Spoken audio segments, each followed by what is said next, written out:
I died in the year I loved him the most. With billions in assets, he tossed it all aside without a second thought, choosing to perish with me in that raging inferno. When I opened my eyes again, I was back 10 years, right at the start of our marriage, when I despised him the deepest. I rushed to his company, and upon seeing him for the first time in this new life, my voice choked with emotion as I faced Christian Grey. He paused briefly, his expression hardening, wondering how I'd torment him this time. In that final explosion from my previous life, I remembered Christian Grey never made it out. Always so impeccably clean and composed, he knelt beside me, whispering that I shouldn't be afraid, that he'd stay with me. At 38, with billions in his empire, he abandoned it all to join me in the flames. Now, in this sunset evening, the dying sun painted the sky blood red, and a stifling hot wind swept into the room. I awoke from the dream, sitting dazed on the bed. The clock ticked in the corner, and the calendar sat quietly on the desk. The housekeeper's voice drifted from the living room, calm and routine, informing me that Mr. Grey had called to say he wouldn't be home tonight. I lowered my head, staring at the fresh wedding ring on my finger, and closed my eyes. Somehow, I'd returned to 10 years ago. The memories of the sky-high flames and his warm, solid embrace felt so real. In that last moment, Christian Grey had murmured that I shouldn't fear, that he'd waited for me too long in this life, and in the next, he'd find me early. Was this a dream or reality? I pinched myself, the sharp pain shooting through my thigh. The car horns outside snapped me from my foggy thoughts. Shock gave way to an endless wave of heartache and bitterness. A manufactured misunderstanding had made me hate Christian Grey for years. During that time, his rivals used every dirty trick to crush him, leaving him breathless. At home, I treated him with icy indifference, so he rarely came back. Christian Grey had lost his parents young, with no family left. He'd built his commercial empire from nothing, spending half his life alone. Later, when the misunderstanding cleared, we shared a few months of bliss, even conceiving a child, though I never got to tell him about the pregnancy before our tragic end. The housekeeper entered, asking if I was ready to leave, mentioning the flowers had arrived. My mind was still in chaos. Flowers? She reminded me I was supposed to visit an old friend. Hearing the name Psalm, now irrelevant in this life, jolted me. It all clicked. This was that day. Psalm was my childhood friend, a talented actor ruined by a severe burn accident, confined to long hospital stays. In my past life, I'd taken flowers to the hospital, spending his birthday with him. Leaving, I'd spotted Christian Grey waiting in his car, cigarette burned to the end unnoticed. I hadn't wanted to explain, hadn't even wanted to see him. But now everything could change. The housekeeper noted the items were in the car, warning of traffic. The evening sun dipped low, shadows lengthening. I snapped back, hurriedly slipping on my coat and getting into the car. Realizing this was 10 years ago, with time to fix it all, I directed the driver not to the hospital, but to the company. I had little memory of Christian Grey's office. In my youth, I'd hated him too much to visit, and later, when I loved him, his enemies made it too dangerous. Standing lost beneath the towering skyscraper, passers-by eyed me curiously, holding a massive bouquet, dressed elegantly, like a girl ready for a confession. Uneasy, I pulled out my phone, dialing Christian Grey. His name was just that, cold, no special label, not even an emergency contact. It rang briefly before his cool, distant voice answered. Hearing him again, my eyes welled up, voice trembling as I asked for his office location. Onlookers stared oddly at the woman crying on the curb, lost for her husband's workplace. Christian Grey seemed in a meeting, pausing to end it abruptly, telling me to wait on the sidewalk. He'd come down. Minutes later, his tall figure emerged from the building, slicing through the neon lights. In his tailored suit, he exuded the poise of a new elite. Reflecting in a nearby window, I saw my smudged eyeliner from tears, looking like a tragic heroine. His tone was flat, almost cold, asking why I'd come. Turning, I faced the handsome, aloof man gazing at me indifferently, his reflection capturing my ruined makeup, his expression stiffening slightly. Christian Grey was always pristine, like a flower blooming on a cliff, untouched, flawless. Apologizing softly, head bowed, not daring to meet his eyes, I shoved the flowers into his arms, mumbling a birthday wish. Silence stretched. Peeking up, I saw him staring at the bouquet, not pleased. After a long moment, he offered a bitter, mocking smile, realizing these were meant for someone else. My heart sank. In my haste, I'd forgotten. The ice blue roses symbolized stars and seas, Psalm's favorite, not his. Apologizing again, he cut me off stiffly, thanking me for the gift and suggesting the driver take me home as it grew late. He turned to leave, but I grabbed his suit hem desperately. He hadn't expected it, stumbling slightly as I collided into his back, leaving colorful marks on his high-end suit. He stared at my fingers in silence. Stubbornly, I declared I wasn't going home.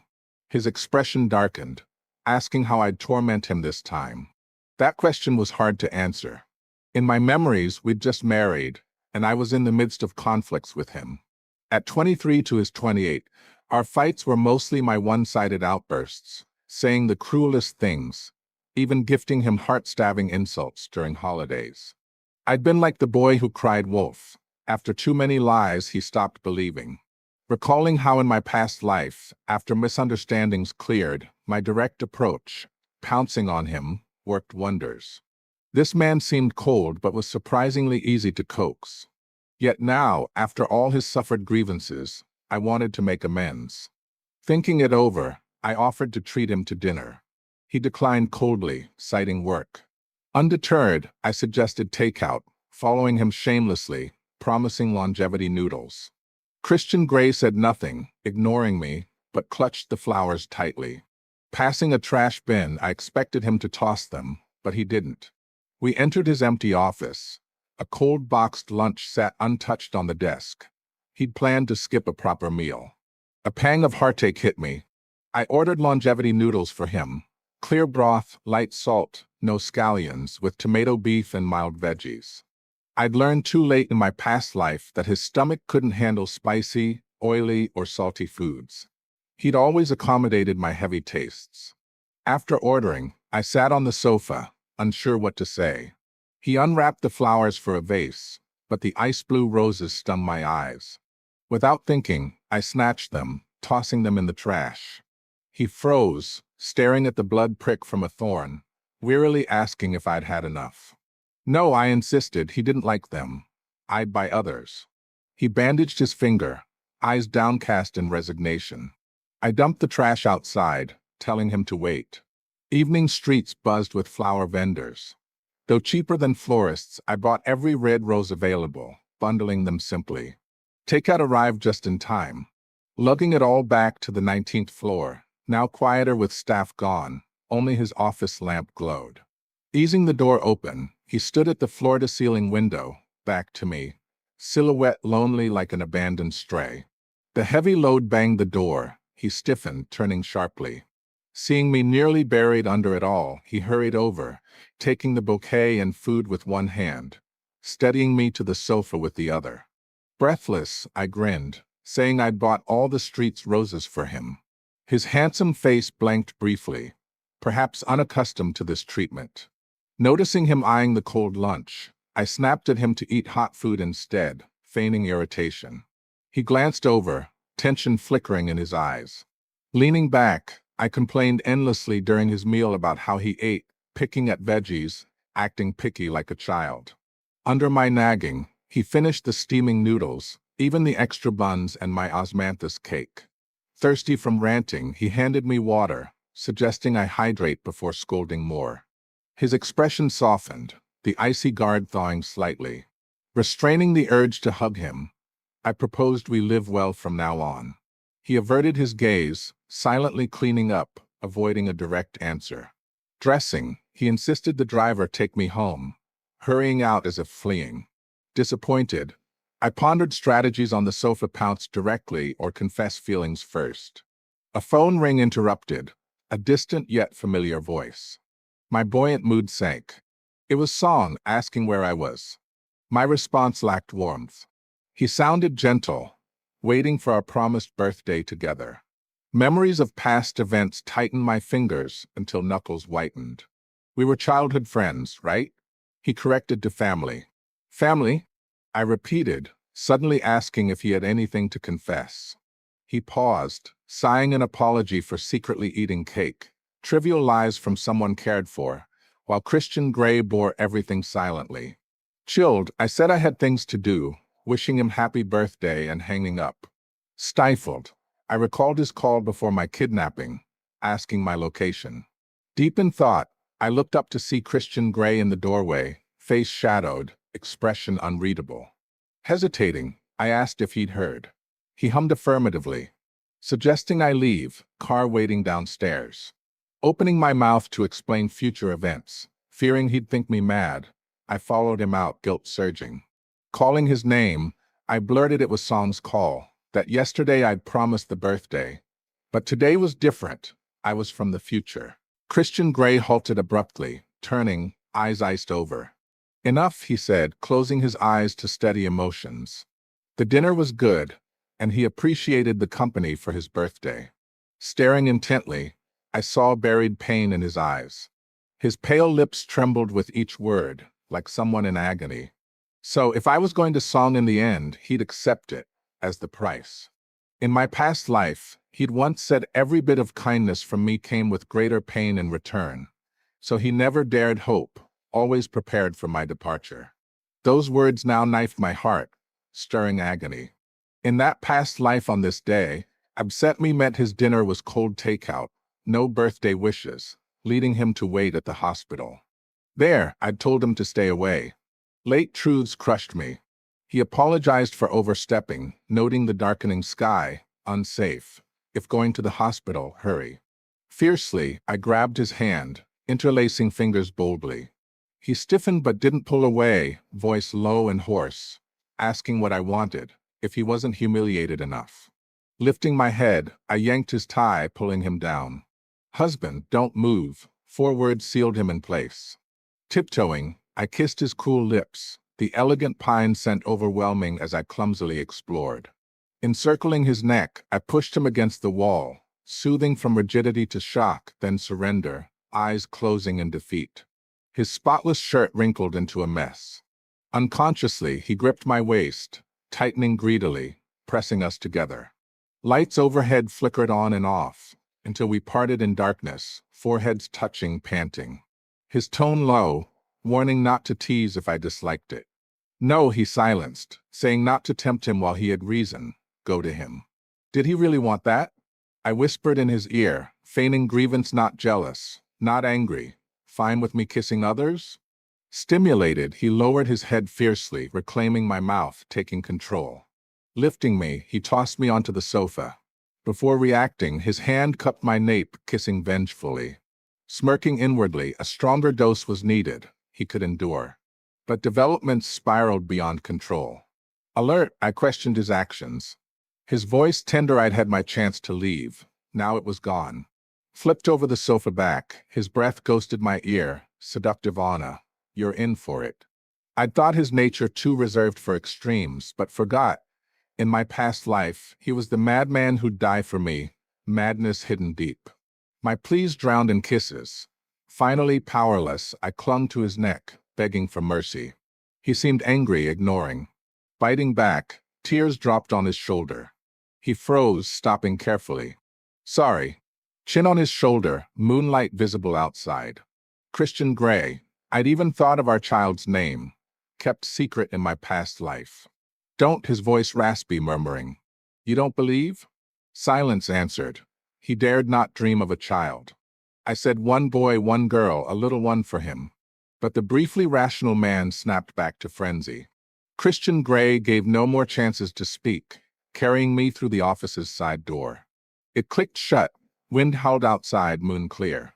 Inside, whispers filled the air. Later that night, in a fit, I kicked him away, claiming I didn't want him. Wordless, he dragged me back, asking seriously who I wanted if not him. Blushing, I insisted not him. He muffled agreement, but it didn't count. Dreams that night tangled with his embraces and towering flames. I lay in blood, bound with explosives. Christian Grey rushed in, holding me, trembling. Seeing him cry, I pushed weakly, "Go away, don't touch me, please." The dream shattered with sobs, warm touch faded. I plunged into darkness, waking with wet cheeks. Realizing I'd pushed Christian Grey to the bed's edge. From his face, I'd talked in sleep. He offered tissues, sitting distant, fingers avoiding mine.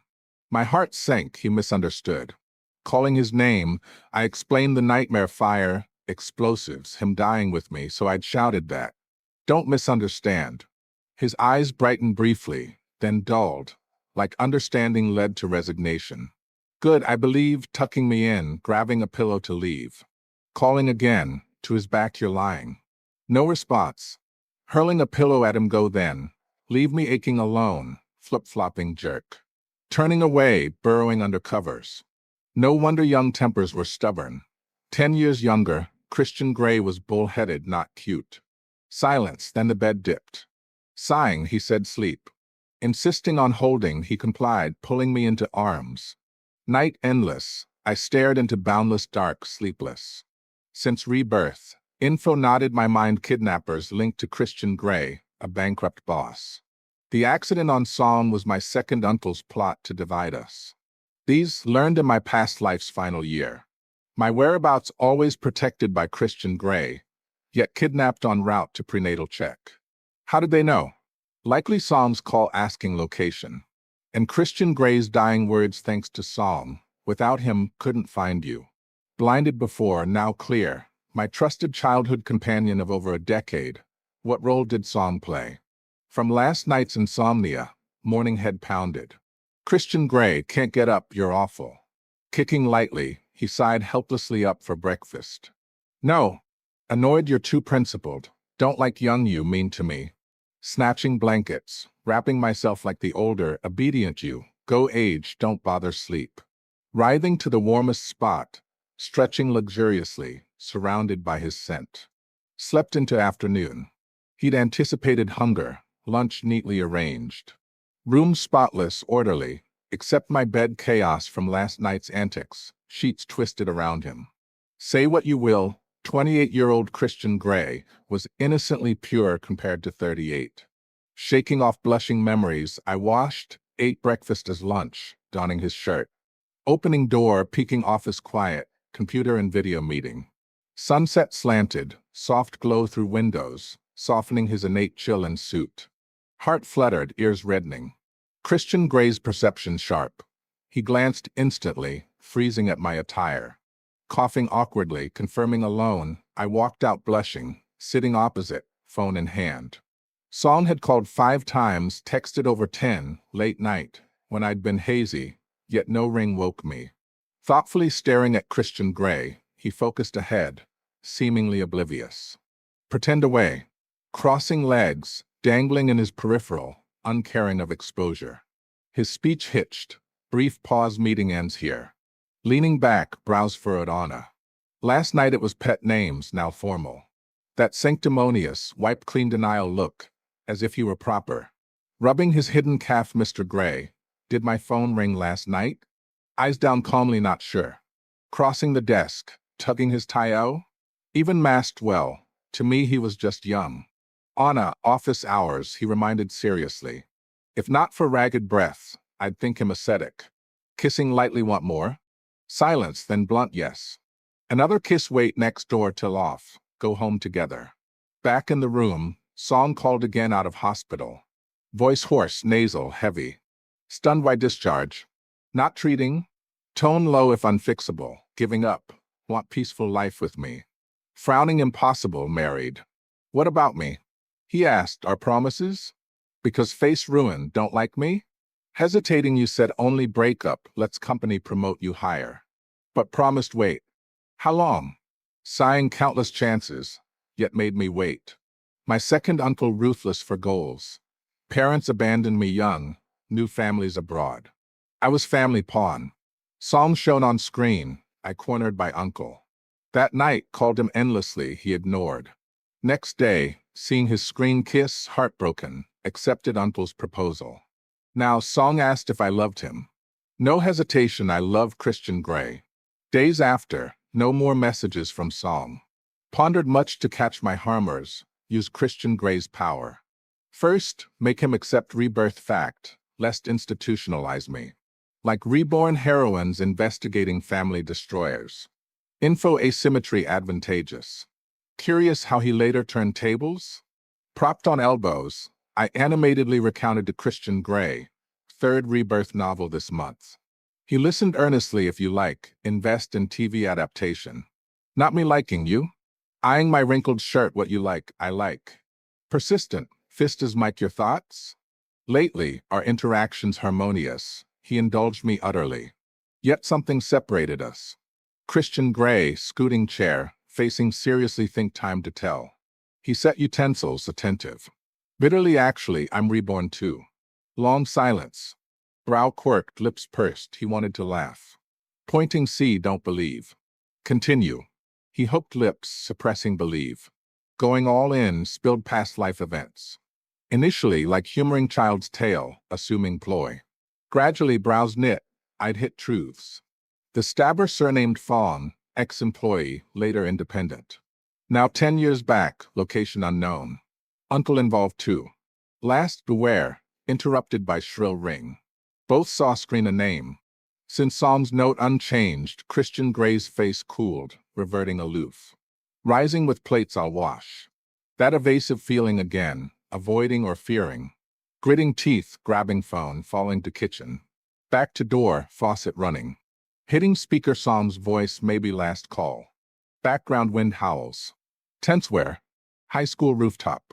Voice light, remember parents left. You said your family fake, we'd be family. At 18, suicide attempt from there, you stopped. Now you don't want me, no reason to live. Don't impulsively. Brain buzzed, grabbing clothes, weight coming. Hanging, turning Christian Grey still back turned, water rushing as if death. Rushed in, hey, change, what are you doing? Pulled staggering, dark eyes on me, change? Going alone, inappropriate, married. Frustrated, phone out 10 seconds, off apron. Call police, mad kids in class, jumping before them? Changed. Christian Grey need at door. Good he drove, skipping driver wait. Police on site, advising no more calls, hope dangles him. Time to evacuate students. Christian Grey sped safely, Max arrived fast. Rooftop wind strong, not dispelling heat. Campus silent. Police 5 meters from Psalm, not approaching. Pulled to rooftop girl, he insists see you, delay time, rescue soon. Glanced Christian Grey, barred at line nodding. Deep breath, upstairs, calling Psalm. Figure at edge stirred, turning burned side face, Anna, you came. Seeing him daze, he felt distant now. She's mine. Every breath she takes belongs to me. No one else can claim her, not in this life or any other. As the billionaire CEO and possessive husband, Christian Grey watched from below, his obsessive alpha male instincts raging like a storm. The rooftop confrontation unfolded with high tension, Psalm's desperation evident in his scarred form. But Anna's resolve shifted, her heart now fully with Christian Grey. As police inched closer, she delayed with words of past friendship, buying time for rescue. Winds howled, mirroring inner turmoil. Finally, authorities intervened, pulling Psalm back from the edge, crisis averted. Descending, Anna rushed into Christian Grey's arms, the possessive husband enveloping her tightly.